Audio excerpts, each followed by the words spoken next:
নমস্কাৰ প্ৰিয় দৰ্শকসকল, দাপোন মাল্টিমিডিয়া চেনেললৈ সকলোকে স্বাগতম।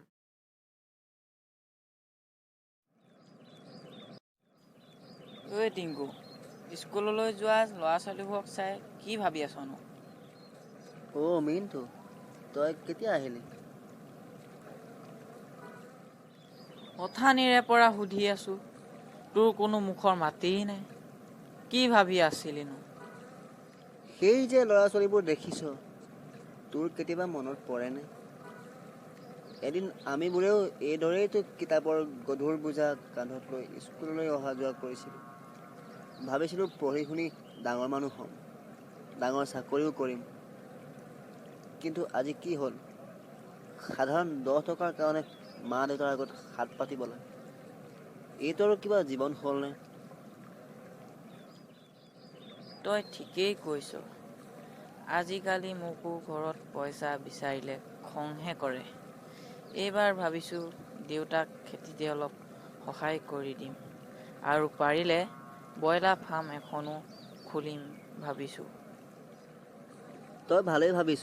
বজাৰত এতিয়া ব্ৰইলাৰ বহুত ডিমাণ্ড। মইহে কি কৰোঁ একো ভাবিয়েই পোৱা নাই। দেউতাও বুঢ়া হৈ আহিছে, দিনক দিনে ঘৰখনৰ অভাৱো বাঢ়িব ধৰিছে।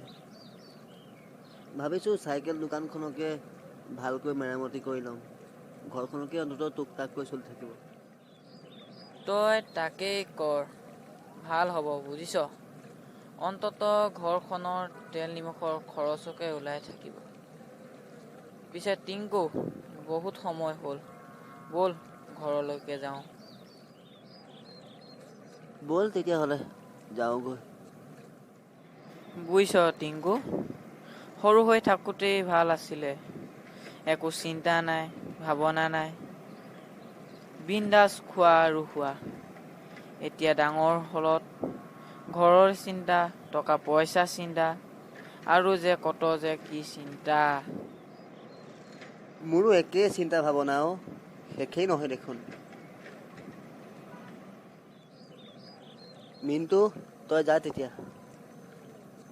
অথনিৰে পৰা ক'ত আছিলি গৈ অ'? গৰু গাইবোৰ বান্ধিব লাগে, সন্ধিয়া পৰলৈকে তোৰ ফুৰিয়ে শেষ নহয়। এইদৰে কেনেকৈ ঘৰ চলাবি? এখন ঘৰ চলোৱা কিমান টান পিছত বুজি পাবি, যেতিয়া নিজে ঘৰ সংসাৰ পাতিবি। দেউতা, তোমাক মায়ে মাতি আছে, মই গৰু বান্ধোগৈ। তই মেমেৰাকাই দোকানৰ পৰা দাইল আলু কেইটামান আনগৈচোন। ৰাতিলৈ একো পাচলিয়ে নাই। মেমেৰাকাই, মেমেৰাকাই। মিণ্টু, কেতিয়া আহিলি তই? অথনিৰে পৰা ৰেল গাড়ীয়ে উকি মৰা দি মাৰিয়েই আছো। আপোনাৰহে খবৰ নাই। বহি থাকোঁতেই টোপনিত লাল কাল দি আছে। বাৰু কচোন তোক কি কি লাগিব? আলু 2 কেজি দিব, মচুৰ আধা কেজি, চেনি আধা কেজি, আৰু গণপতি মিঠাতেল আধা লিটাৰ দিব। ইমানবোৰ বজাৰ কৰিছ যে, আজি ঘৰত কিবা পাতিছ নেকি? নাই, একো পতা নাই। মামাহঁতৰ ভাইটি আছেহি। সেইটো কথা।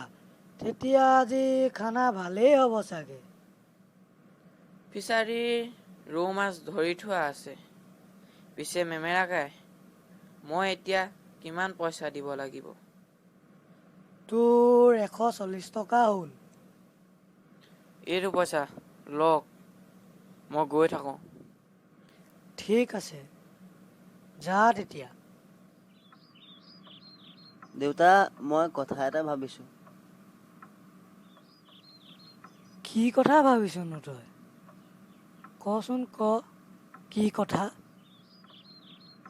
মই মানে আপোনাৰ দোকানখনকে অলপ ডাঙৰকৈ খোলাৰ কথা ভাবিছোঁ। তই একদম মই ভাবি থকা মোৰ মনৰ কথাটোকে কৈ দিলি। তোক কম বুলি ভাবিয়েই আছিলোঁ। ভালেই হ'ব বুজিছ। দোকানখন চলি থাকিলে ঘৰখনো চলি থাকিব। মা, তোমাক টিংকুহঁতৰ বৰমাই কাইলৈ মাতিছে। কিয় মাতিছে? তোক কিবা কৈছিলে নেকি?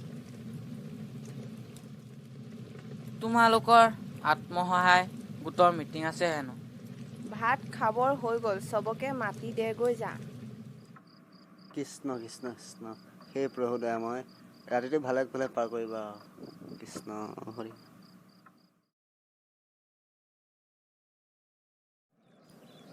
ঐ টিংকু, তহঁতৰ বাৰীৰ পাছফালৰ পুখুৰীত বৰশীয়া বাওঁগৈ বৈ। ব'ল তেতিয়াহ'লে বৰশীকে বাওঁগৈ, বহুদিন মাছ খাবলৈও নাই পোৱা। বাহ, মাছে টিপটিপাই আছে। বাহ, আজি মাছ ধৰিয়ে মজা লাগিব দেই। ইমান মাছে টিপটিপাই আছে। ঐ টিংকু, তোৰ পূৰ্ণিমাৰ কথা মনত পৰেনে? পৰে অ', কিয় নপৰিব। প্ৰথম প্ৰেমক কোনেও পাহৰিব নোৱাৰে। তাতে তাই আকৌ মোৰ প্ৰথম প্ৰেম, কেনেকৈ পাহৰিম মই তাইক। তাইৰ স্মৃতি, তাইৰ মুখখন, সকলোবোৰ মোৰ স্মৃতি। তাই তোক সঁচাই ভাল পোৱাই নাছিলে চাগে, সেইকাৰণে বেলেগলৈ গুচি গ'লগৈ। সেইটো তাইহে জানিব, মোৰ মৰমত কি কম আছিলে। মইতো তাইক লৈ বহুত সপোন দেখিছিলোঁ। আচলতে তাই মোক বুজিয়ে নাপালে অ', সেইকাৰণে চাগে বেলেগলৈ গুচি গ'ল।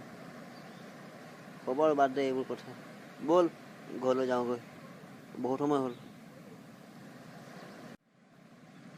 যোৱাবোৰ গ'লেই আৰু আকৌ উভতিটো নাহে।